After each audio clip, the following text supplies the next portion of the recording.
First ever factory outlet Mukunda jewellery KPHB Kothapet Khammam Somajiguda Hanamkonda. నమస్తే రమ్మగారు. నమస్తే జయ. రమ్మగారు, ఇల్లు ఎప్పుడూ శుభ్రంగా ఉంచుకోవాలి, అందరికీ తెలిసిన విషయమే.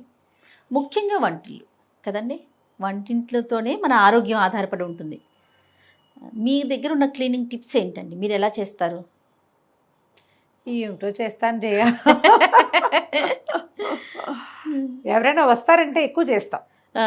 ఎవరైనా ఈ రోజువారీ ఇల్లు ఎప్పుడు వంటిల్లు శుభ్రంగా ఉండాలంటే మనకి భయంకరమైన ఓసిడి ఉండాలి జయ.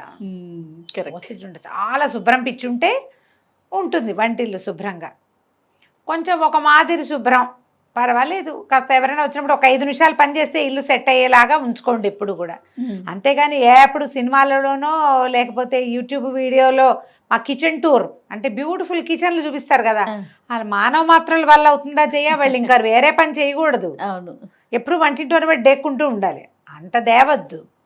కానీ కొన్ని ఖచ్చితంగా కొన్ని చేసుకోవాలి. స్టవ్ రోజు తుడుచుకోవాలి. అవును, స్టవ్ కింద, స్టవ్ వెనకాల ఎవ్రీడే తుడుపు. స్టవ్ కడిగేసుకుని ముగ్గేస్తుంటారు చాలామంది. ముగ్గు చాలా ఇంపార్టెంట్గా ఉంటుంది. గ్లాసు స్టవ్, దాని మీద ముగ్గు. ఆ ముగ్గు ఎప్పుడు ఉండేది? ఇది వరకటి రోజుల్లో మనం ఏం చేసేవాళ్ళం, మట్టిపోయి అలుక్కుని దాని మీద ముగ్గు వేసుకునేవాళ్ళు. ఇప్పుడు గ్యాస్ స్టవ్ మీద కూడా ముగ్గు వేసుకుంటారు పెద్దవాళ్ళు, ఆ పాత అలవాటుతోటి వేసుకుంటారు. మేము ఈ చాయిస్లు ముగ్గులు వేసుకుంటారో వాళ్ళు వేసుకోరు. కానీ ఈ అలుగుడ్డలు ఏవి పెట్టి తుడుస్తామో వాటిని ఎప్పటికప్పుడు మార్చేయండి దయచేసి. అలుగుడ్డల్లోనే ఎక్కువగా బ్యాక్టీరియాలు ఉంటాయి. వాటిని ఉతికేసుకోవటం, ఎప్పటికప్పుడు ఫ్రెష్ శుభ్రమైన క్లాతులు వాడుకోవటం. ఏంటి చుడిదార్లు అవి ఇవి వేసుకుంటారు పిల్లలు, చున్నీలు, పల్చటి కాటన్ పీసులు కట్ చేసి పెట్టుకోవటం, తుడుచుకున్నాక బయటపారేయటం. సేపు అవే గుడ్డలు మురిగ్గా ఉండకూడదు. ఈ మురిగ్గా ఉండే బట్టలు చేతితో పట్టుకున్నప్పుడే మనకి ఎక్కువ ప్రాబ్లమ్స్ వస్తాయి. ఎక్కువ ప్లాస్టిక్ సామాన్లు చేర్చుకోవద్దు. ఇప్పుడు మనకి ఏవో ఒకటి వస్తుంటాయి బయట నుంచి, డబ్బాలు బాగున్నాయని ఉంచకండి. ఉంచుతారు కదా, అవన్నీ మళ్ళీ తోముకుని ముంచుకుంటూ ఉండటం. ప్లాస్టిక్ వస్తువు డబ్బాలలో తిండి సామాగ్రి నిలవబెట్టకండి. పప్పులు ఉప్పులు ఏమైనా పెద్ద ఎత్తున కొనుక్కునేటట్టుంటే ఎప్పటికప్పుడు వాటిని ఎండలో పెట్టుకుని డబ్బాల్లో పోసుకోండి. చిన్న డబ్బాలు చేతికి అందుబాటులో పెట్టుకోండి. ఈ డబ్బాలు తీసేటప్పుడు మనం ఇక్కడ ఏదో వేస్తాం, చెయ్యి పైకి వెళ్తే తడి చెయ్యి తగిలి వాటికి మరకలు పడతాయి. ఒక డే పెట్టుకోవటం, నెలకు ఒక్కసారి మొత్తం డబ్బాలన్నీ తోమించుకోవటం, లేకపోతే ర్యాకులన్నీ శుభ్రంగా తుడుచుకోవటం. నెలకు ఒక్కసారి ఖచ్చితంగా ఫుల్ కిచెన్ క్లీనింగ్ చేసుకుంటే బాగుంటుంది. మీ వల్ల అవుతుందా? అదో రకంగా చూస్తున్నావు నువ్వు నాకేసి. నెలకు ఒకసారి నేనైతే ఆ టిప్ ఫాలో ఉండము గారు. ఎప్పుడు అయిపోతే అప్పుడు ఆ డబ్బా క్లీన్ చేసేసి కడిగి ఎండబెట్టి పెట్టేసి. అలాగే ఇప్పుడు నెలకు సరిపడానే ఉంటాయి కదా జనరల్గా. అదే ఏదైనా ఒక డబ్బా ఖాళీ అయితే ఆ డబ్బా కడిగి తుడిచేసుకుని ఫ్రెష్ వస్తువు పోసుకోవటం. సరుకుండగా పొయ్యము, అంతే. ఖాళీ అయిన డబ్బాలో యాజ్ ఇట్ ఈజ్గా పోయొద్దు, ఆ డబ్బా కడుక్కోవాలి. ఒకటి ఉంటుంది గారు అమ్మగారు, మనం తెప్పించుకునేటప్పుడు ఒక 3 కిలోలు 4 కిలోలు 5 కిలోలు తెప్పించుకుంటాం, చిన్న డబ్బాల్లో పోసుకుంటాం కదా. అవును, అది ఒక్కొక్కటి తొందరగా అయిపోయినప్పుడు మళ్ళీ దీన్ని క్లీన్ చేసుకోవాలి. అట్లా పోసుకోవటం బెటర్ అనిపిస్తుంది. చేసుకోవాలి. ఇప్పుడు ఆ డబ్బాలే కాదు, ఈ నెల చేసుకునేది ఏంటంటే ఈ ఇంతవి అంతవి మిగిలిపోయినవి, కాస్త కుస్తా పురుగు చూసినవి, డబ్బా మాసిపోయింది, ఇవన్నీ కూడా జనరల్గా పీరియడ్స్ స్నానం అయిపోయాక అన్నీ ఒకసారి క్లీన్ చేసుకుంటారు కదా, అప్పుడు అలాంటివి చేసుకోవాలి. కిచెన్లో చేతులు తుడుచుకునే టవల్స్, అవును, ఎప్పటికప్పుడు ఉతికేసుకోవాలి. ఎక్కువ ఉండాలి, ఉతికేసుకోవాలి. గట్లు తుడిచేందుకు, గట్టు తుడుచుకోవడానికి, స్టవ్ తుడుచుకోవడానికి సెపరేట్గా మెయింటైన్ చేయండి. ఈ స్టవ్ తుడిచే దాంతో డైనింగ్ టేబుల్ తుడవకూడదు. అవును, డైనింగ్ టేబుల్ తుడిచేది వేరు, స్టవ్ తుడిచేది వేరు, చేతులు తుడుచుకునేది వేరు, డబ్బాలు తుడుచుకునేది వేరు. చేతులు కూడా తడి చేతులు తుడుచుకునేది వేరు, మళ్ళీ పొడి చేతులతో పట్టుకునేది వేరు. ఇన్ని వేరుగా ఉండాలి గ్యారంటీగా. అన్నిటికీ ఒకటే చేస్తే మీ ఇంట్లో తరచుగా మోషన్స్ లాంటి సమస్యలు కనపడతాయి, గమనించుకోండి. కనిపిస్తాయి. ఈ ర్యాకులు అవన్నీ కూడా ఇప్పుడంతా వచ్చినాయి కదా, మాడ్యులర్ కిచెన్స్ శుభ్రంగా ఉండటానికి, ఏదో నీట్గా కనపడడం కోసం. వీటికి కూడా నెలకు ఒకసారి స్ప్రే చేసి తుడుచుకోవటం. కాలిన్ లాంటివి మనం చేసుకోవచ్చు కూడా కొన్ని. ఈ మధ్య మా ఇంట్లో బయో ఎంజైమ్స్ ఎక్కువ చేస్తున్నారు జయ. మా వాళ్ళందరూ అక్కయ్యలంతా బయో ఎంజైమ్ చేస్తున్నారు. నాకు కూడా బోల్డ్ అని నిమ్మకాయలు వచ్చినప్పుడు, చాలా నిమ్మకాయలు వచ్చినాయి ఊరి నుంచి, అప్పుడు నిమ్మతోకలతోటి బయో ఎంజైమ్ చేసుకున్న లెమన్ది నేను. ఓకే, ఎలా చేశారండి? ఏం చేశారు? బయో ఎంజైమ్ అంటే ఇవి మనకి ఆ వీడియోలు దొరుకుతాయి, కానీ బోల్డెన్ ఉన్నాయి బయో ఎంజైమ్ చేసే విధానాలు. అది చెప్తా. 1 లీటర్ నీళ్ళకి 300 గ్రాముల కూర తొక్కులు కానీ, అదే నిమ్మకాయ డిప్పలు కానీ, పళ్ళు కానీ, మనం దేంతో చేయదలుచుకుంటే అవి 300 గ్రామ్స్, ఒక 100 గ్రాములు బెల్లం, ఇవన్నీ ఒక డబ్బాలో వేసి పెట్టుకోవాలి. 300 గ్రామ్స్ నిమ్మ తొక్కులు ఉన్నాయనుకో, నిమ్మ చెక్కలు ఉంటాయి కదా, పిండేసి పెడతావా, ఆ పిండేసిన చెక్కలు కావాలంటే సన్నగా కూడా కట్ చేసేసుకోండి. అన్ని కట్ చేయకపోయినా ఏం నష్టం లేదు, అలాగే వేసుకోవచ్చు.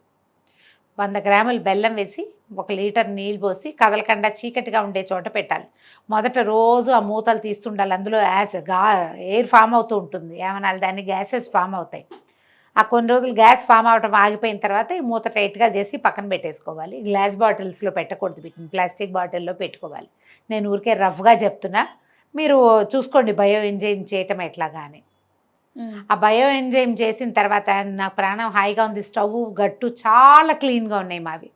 ఈ డిష్ వాషింగ్ లిక్విడ్ కొద్దిగా వేసి, కొంచెమే ఒక స్ప్రే బాటిల్స్ వస్తాయి కదా, వేసి బయో ఎంజైమ్ వేసి కనుక స్టవ్ గట్టు అవి క్లీన్ చేసుకుంటే ముసమలు తగ్గిపోయినాయి, ఈగలు దోమలు చాలా తగ్గిపోతాయి, వంటింట్లో తిరిగే ఫ్లైస్ సమస్యలు చాలా తగ్గుతాయి. బయో ఎంజైమ్స్ చాలా బాగుంటాయి. చూడండి, మీరు వాటిని చాలా విషయాల్లో వాడుకోవచ్చు. ఆఖరికి వాషింగ్ మిషన్లో కూడా వేసుకోవచ్చు దాన్ని. ఇల్లు తుడిచేటప్పుడు కొద్దిగా ఒక డ్రాప్ బయో ఎంజైమ్ వేసి తుడిస్తే ఇల్లు క్లీన్గా ఉంటుంది. లెమన్ తోటి అయితే బ్రహ్మాండంగా ఉంది. నా దగ్గర అదే ఉంది, నేను వేరే ఏం చేయలే, అంత ఓపిక లేదు. ఈ ఒకటి కూడా బోల్డ్ అని నిమ్మకాయలు వచ్చినాయి, ఆ రసం అంతా తీసి పెట్టా, డిప్పలు వేస్ట్ అయిపోతాయని ఈ పని చేశా. ఓకే, అలాంటివి ఏమైనా అలవాటు చేసుకోండి. హౌస్ క్లీనింగ్, కెమికల్స్ కాకుండా ఎక్కువ కెమికల్ థింగ్స్ కాకుండా. ఆ తర్వాత ఏమో యాపిల్ సైడర్ వెనిగరు, అందులో 2 నిమ్మకాయ తొక్కులేసి నీళ్ళల్లో యాపిల్ సైడర్ వెనిగర్ వేయటం, 2 నిమ్మ డిప్పలు వేసేయటం, అది స్ప్రే చేస్తూ తుడుచుకోవటం. జిడ్డు బాగా కట్ అవుతుంది, క్లీన్గా ఉంటాయి. మనం కాలర్ వేసి అడ్వర్టైజ్మెంట్ చూపిస్తాడు ఇట్లా అనగానే కర్రమని సౌండ్ వస్తుంది, ఆ కర్ర సౌండ్ వస్తుంది ఇక్కడ, బాగా వస్తాయి. స్టవ్ గట్లు క్లీన్ చేసుకోవటం ఎప్పటికప్పుడు. మనం ఒక పూట బద్దకిస్తాం ఎప్పుడు కూడా, ఈ పని అంతా ఎవరు చేస్తాడరా దేవుడు అనిపిస్తుంది. అనిపించచ్చమ్మా, అదేం తప్పు కాదు. అప్పుడప్పుడు అలా అనిపిస్తూ ఉంటేనే మనకి ఓసిడి రాకుండా ఉంటుంది. ఓసిడి అంత చాలా పెద్ద సమస్య కదా, అంత అతి శుభ్రాలు, ఎప్పుడు చేతులు కడుక్కుంటుంటాం, ఎప్పుడు గట్లు తోముకుంటుంటాం, ఎప్పుడు గిన్నెలు తోముకుంటుంటాం, పిచ్చి అయిపోకండి. కానీ కొంచెం క్లీన్గా ఉంచుకుంటే ఏంటంటే మనం వంటింట్లోంచి ఆహార పదార్థాలు బయటకు వస్తాయి. పిల్లల ఆరోగ్యము, మన ఆరోగ్యము, దాని అన్నిటికీ దారి కిచెనే కదా. కదా, ఎప్పటికప్పుడు క్లీన్ చేసేందుకు ఒక ప్రాక్టీస్ ఉంచుకోండి. ఇది నేర్చుకోవాలి. ఎప్పుడైనా ఓసారి చీటింగ్ చేయొచ్చు, once in a while cheating చేయొచ్చు, కానీ రోజువారీ ఎప్పటికప్పుడు క్లీన్ చేసుకోవటం. కిచెన్ సింకులు క్లీన్గా ఉంచుకోవాలి, కిచెన్ గట్టు ప్లాట్ఫామ్స్ క్లీన్గా ఉంచకపోతే అనారోగ్యాలు వస్తాయి. వాటిల్లో మనం ఎక్కువగా దొరికేది ఏంటంటే motions, vomitings, stomach disturbances, stomach disorders, వాటిల్లోకి వెళ్తాం. కాబట్టి వీటిని కొంచెం చక్కగా ఉంచుకోవటం. చాకులు అవన్నీ, బెల్లం తరిగిన చాకు అలాగే పెట్టేకన్నా బెల్లం తరిగిన చాకుని శుభ్రంగా కడిగేసుకోవటము, లేదా తడి పెట్టి తుడిచేసుకోవటము. ఎక్కువసార్లు చాకులు కడిగితే పదును పోతాయి. అందుకని ఏం చేస్తాము, ఈ చిన్నది ఏదైనా క్లాత్ తడిపి తుడిచేసుకోవాలి. కూరలు తరిగిన, ఉల్లిపాయలు తరిగిన చాకు అలాగే పెడితే వాసన వస్తుంది. తర్వాత ఏమో ఈ మన కూరలు తరిగేందుకు ఇప్పుడు అంతా చెక్కలు, ప్లాస్టిక్లు బోల్డర్లు వచ్చినాయి, ఇక షీట్లు, వాటిని ఎప్పటికప్పుడు తోముంచుకోండి. వాటిలో ఎక్కువ బ్యాక్టీరియా ఉంటుంది. వీటికి కూడా నేను చెప్పిన బయో ఎంజైమ్ వేసి కనుక తోమితే చాలా క్లీన్ అవుతాయి.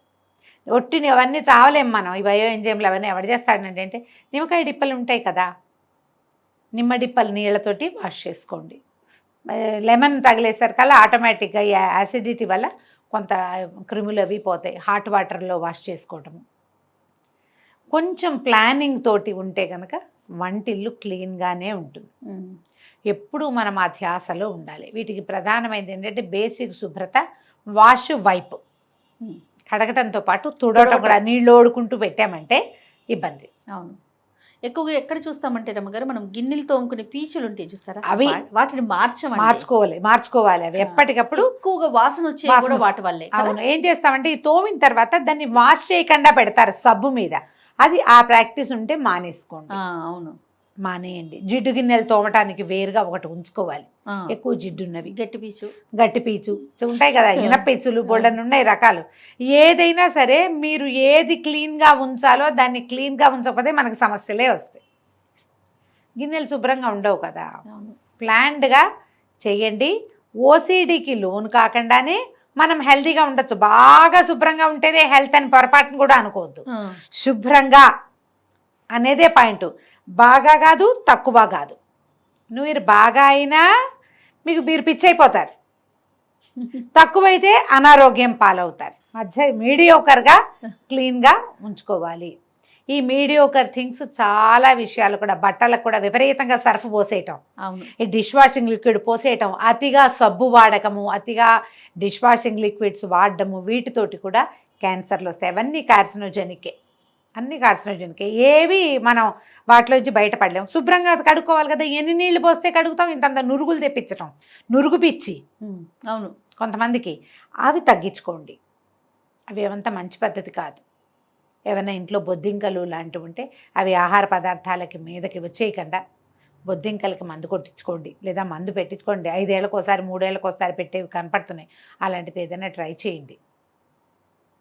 తర్వాత పదార్థాలకి మూతలు పెట్టడం ప్రాక్టీస్ చేయండి. మెయిన్ అది. బాటిల్స్కి మూతలు పెట్టడం, డబ్బాకి మూత పెట్టడం, గిన్నెల గిన్నెల మీద మూతలు పెట్టడం, కాగిన పాల మీద ఒక మూత ఉంచటం. కాఫీ కలుపుకున్నాం, మనం ఒక కప్పు తాగాం, ఇంకో అరకప్పు ఉంది, పని మనిషి వస్తున్నాడు, భార్య ఎక్కడ, దాన్ని ఎత్తున ఒక మూత, ఒక గ్లాసులో పోసాం, దాన్ని ఎత్తున మూత. ఇవి ప్రాక్టీస్ ఉంచుకోండి. ఇవన్నీ హెల్తీ టిప్సే. మనకు తెలుసు, ఏం తెలియదు ఇందులో మనకి, ఉంటాము, ఏం తెలీదు, జస్ట్ కొంచెం ఐడియా ఉంటే సరిపోతుంది. మీ వంటిల్తి శుభ్రతే మీ ఆరోగ్యానికి మొదటి మెట్టు.